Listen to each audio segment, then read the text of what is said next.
Minister का statement आ रहा है। माननीय विदेश मंत्री जी। Honorable Chairman sir, I rise to apprise this august House of recent developments in West Asia that are a cause of deep concern to all of us. As honorable members are aware, this round of conflict started on 28 February 2026.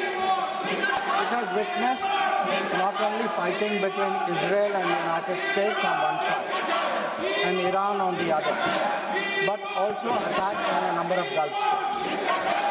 There have been numerous casualties, including at the leadership level in Iran, as well as destruction of infrastructure in the region. At the very outset, government had issued a statement on 28 February expressing its deep concern and urging all sides to exercise restraint, avoid escalation, and prioritize the safety of civilians. We believe, and we continue to believe, that dialogue and diplomacy should be pursued to de-escalate tensions and address underlying issues. It is also imperative that the sovereignty and territorial integrity of all states in the region be respected. Chairman sir, given the gravity of the situation, the Cabinet Committee on Security (CCS) met on 1 March under the chairmanship of the Honorable Prime Minister. It was briefed on the airstrikes in Iran and the subsequent attacks in several Gulf countries. The CCS was concerned over the safety and security of the Indian community in the region. It also focused on the implications for regional security and for economic and commercial activities. The committee was apprised of difficulties faced by Indian travelers transiting the region and by students appearing for scheduled examinations in these countries. It directed all concerned ministries and departments to take appropriate measures to respond to these problems. Honorable Prime Minister continues to closely monitor developments, emerging developments, and relevant ministries are coordinating to ensure effective responses.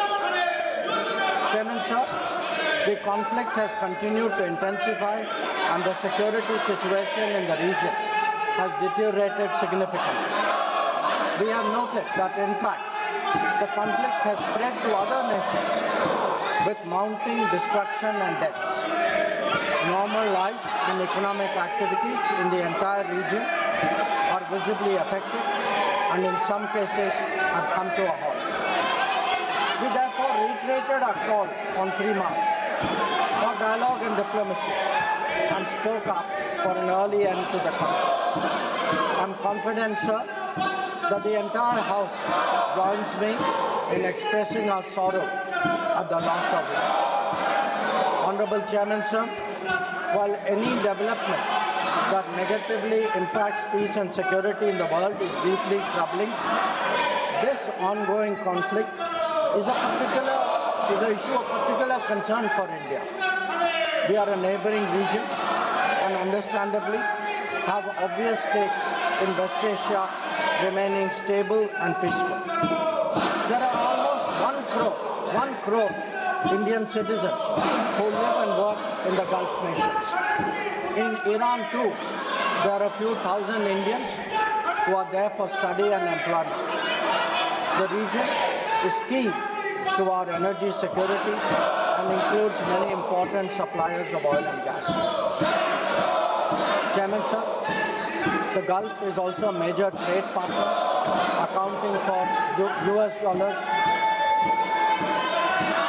आप लोगों से आग्रह है कि जो सवाल आप उठा रहे हैं उसी सवाल का जवाब सरकार की तरफ से विदेश मंत्री जी दे रहे हैं।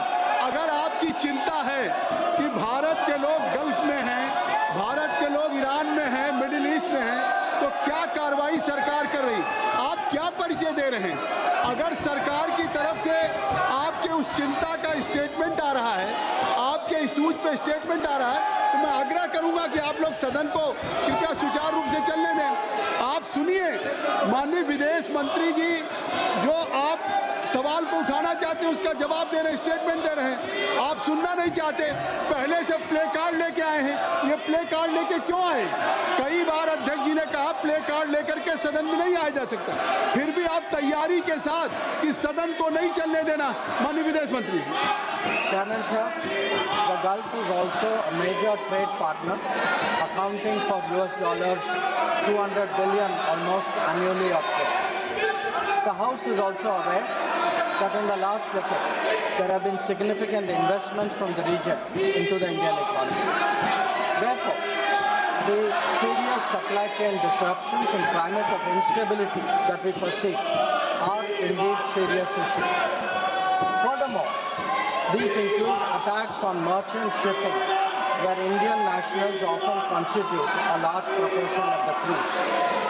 We have sadly already lost 2 Indian mariners and 1 remains missing in such incidents.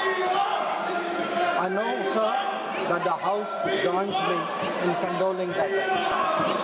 Honorable Chairman, sir, government has been assessing the situation in West Asia continuously since the 12-day war in June 2025. We noted the indications of growing tension and cautioned the Indian community in Iran accordingly.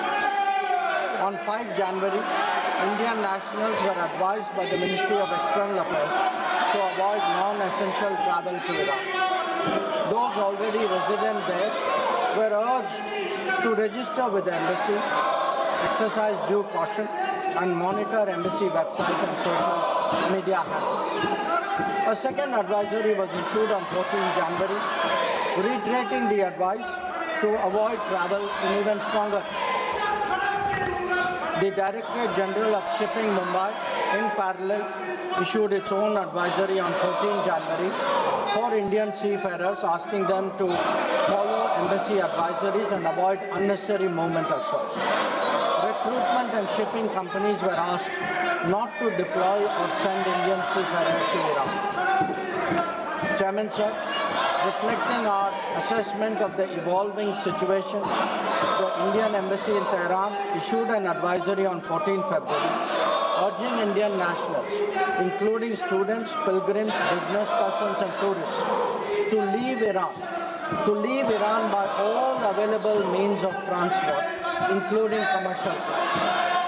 They were asked to contact the embassy for any assistance and provided with 24/7 helplines. This was again reiterated in very strong terms through another advisory on 23 February. Some heeded these advisories and have left the country. However, many others have disregarded them and remain in Iran. We are also in touch with fishermen who operate out of Iraq. This, sir, was the situation till 28 February 2026. Honorable Chairman, sir, once the conflict commenced, the Indian Embassy has facilitated the relocation of several Indian students in Tehran to places outside Tehran. An advisory update with emergency contact helplines was issued on 3 March. Similarly, facilitation was extended to pilgrims who were there in Iran for their internal movement. Indian nationals who were in Iran for business purposes were assisted to cross over to Armenia and to return home. The embassy in Tehran remains fully operational, I should say, in fact, on the highest alert.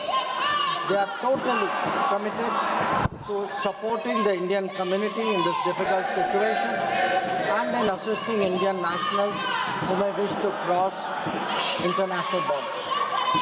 Where seafarers are concerned, the Directorate General of Shipping, through an order on 2nd March, constituted a quick response team for immediate response, coordination and support functions. This will function on a 24/7 basis. Honorable Chairman, sir, I would like to inform you that every Indian embassy in the region has similarly issued advisories. This is so with Israel, UAE, Bahrain, Qatar, Kuwait, Saudi Arabia, Iraq. Many of them did so on the 28th of February Israel did it again on the 1st of March. Many of them again in the Gulf did it on the 5th of March. Saudi Arabia did it on the 8th of March. So this has been a continuous exercise. The MEA has set up a dedicated special control room to monitor the situation and respond to queries from those affected as well as their families. Our last update was issued on the 7th of March. Chairman, sir, I would like to inform the House through you that our diplomats are working hard to assist stranded transit passengers in hubs like Dubai, Doha and Abu Dhabi. They have facilitated international border crossings for Indian nationals, including from UAE to Oman and from Qatar, Kuwait and Bahrain to Saudi Arabia. Wherever there has been a partial opening of airspace, we have approved and undertaken commercial flights, including non-scheduled flights, for the return of Indian passengers. Our estimate is that about 67,000 of our nationals have done so as a result. So, the Ministry of Civil Aviation has also put out figures for the last 3 days.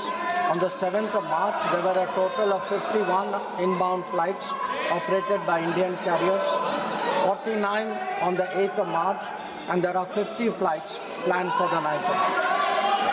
Chairman, sir, throughout this period, government has maintained close contact with relevant countries.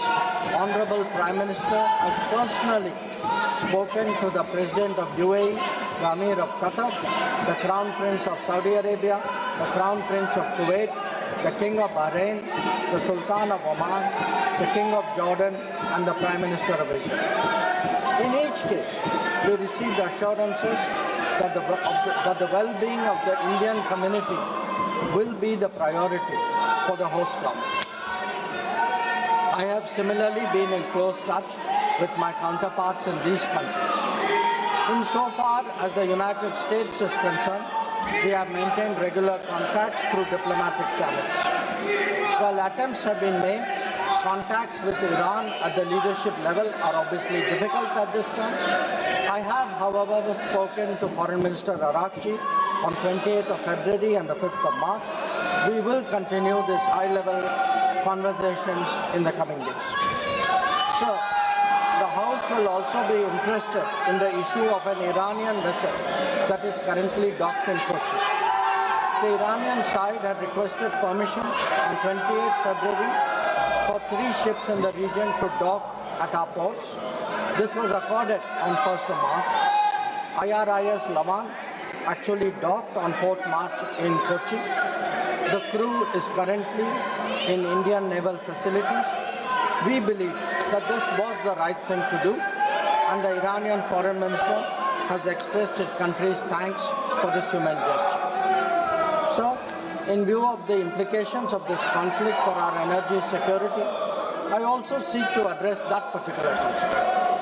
Government remains committed to ensuring that fully taking into account availability, costs, and risks of the energy markets. For us, sir, the interest of the Indian consumer has and will always be the overriding priority. Where required, Indian diplomacy has supported the endeavors of our energy enterprises in this volatile situation.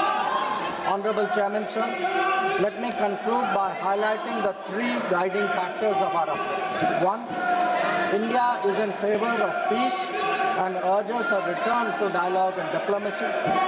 We advocate de-escalation, restraint, and ensuring the safety of civilians. 2, the well-being and security of the Indian community in the region is our overriding priority. We will continue to work with governments of the region towards that end. And 3, our national interest, including energy security and trade flows, will always be paramount. I'm confident, sir, that the government has the full support of this august House on this matter. I thank you.